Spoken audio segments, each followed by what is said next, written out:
안녕하세요. 이시우TV의 이시우입니다. 해당 분석은 초안 분석이며 최종 분석과 픽은 하단 댓글에 있는 링크로 문의 주시면 방입장 도와드리도록 하겠습니다. 방입장은 무료로 진행되며 절대 금전적인 요구를 일체하지 않습니다. 이번 분석은 승부식 141회차 해외 축구 2경기 분석 진행해 보겠습니다. 올랜도 시티는 4-2-3-1 포메이션을 기반으로 안정적인 조직력을 바탕으로 한지공 전개를 선호하는 팀입니다. 앙굴로, 오에다, 토레스가 삼각편대를 이루며 공격의 핵심적인 역할을 수행하며 이들의 유기적인 연계 플레이는 상대 수비를 흔드는 데 매우 효과적입니다.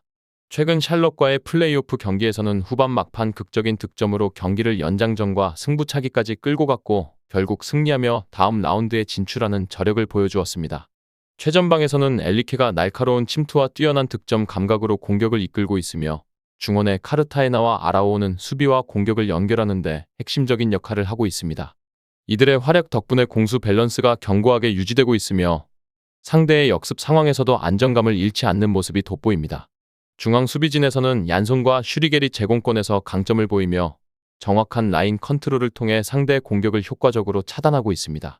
한편 애틀랜타는 3-5-2 포메이션을 기반으로 속도가 믿는 역습 축구에 강점을 보이는 팀입니다.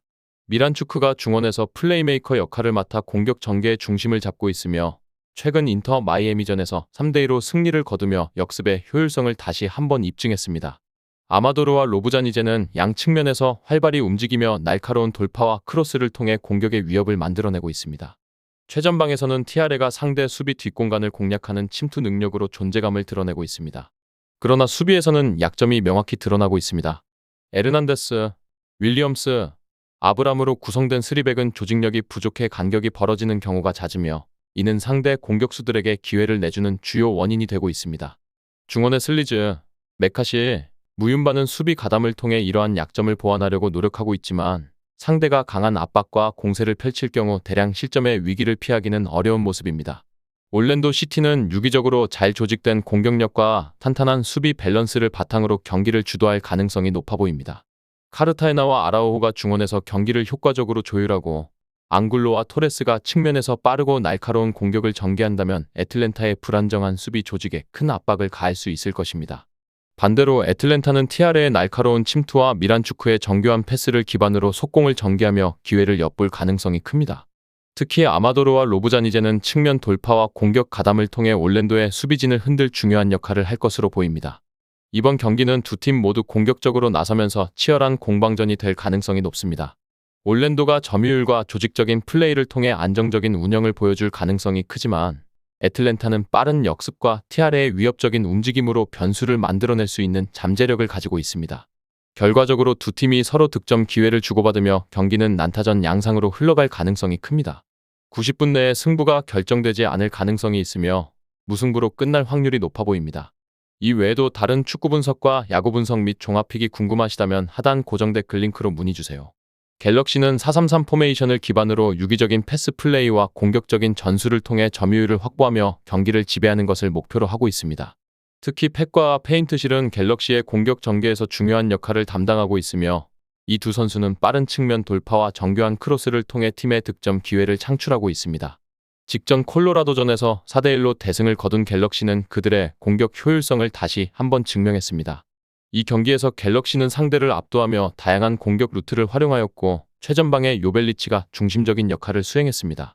요벨리치는 단순히 골을 넣는데 그치지 않고 동료 선수들과의 연계 플레이에서 강점을 발휘하며 상대의 수비를 무너뜨리는 데 중요한 기여를 했습니다.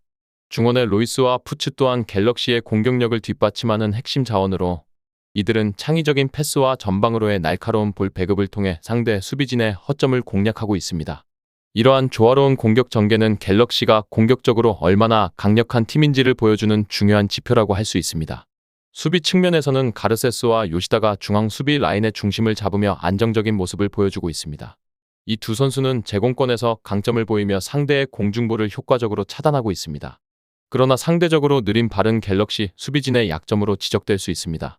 특히 후반으로 갈수록 체력적인 부담이 가중될 경우 상대의 빠른 역습 상황에서 배후 공간이 쉽게 노출될 가능성이 큽니다.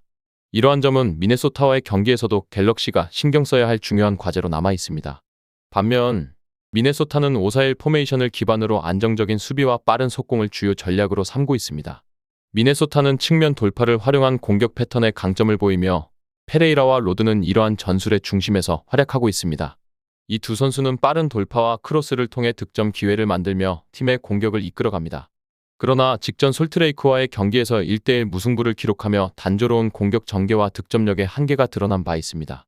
특히 미네소타는 예보아에게 지나치게 의존하는 모습을 보이고 있어 다양한 공격 옵션을 활용하는 데 어려움을 겪고 있습니다.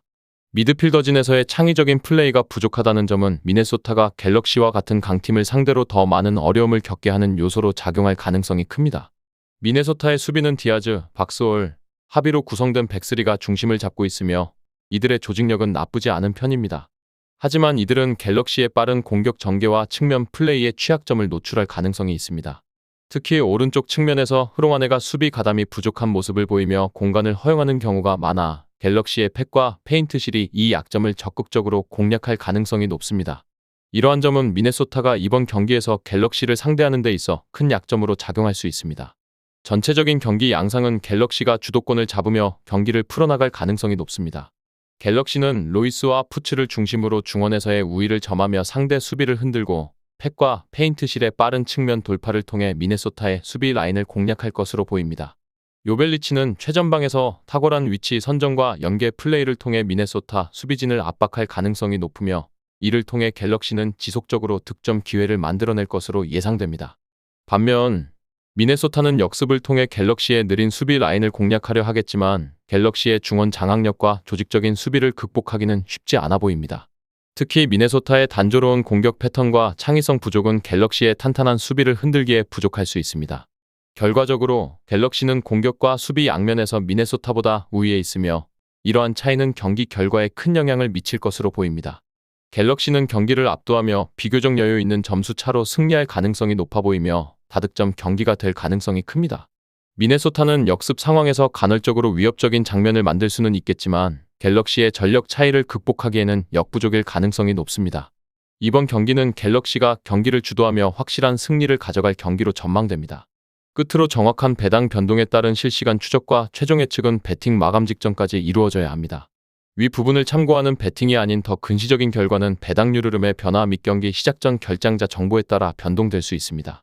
함께 배팅으로 더 효율적인 승률을 만들고자 만들어낸 채널입니다. 모든 경기를 영상에 담아내기엔 한계가 있습니다. 이외 다른 경기들의 정보와 결과 예측 및 더 많은 도움이 필요하시다면 분석방으로 언제든지 연락주세요.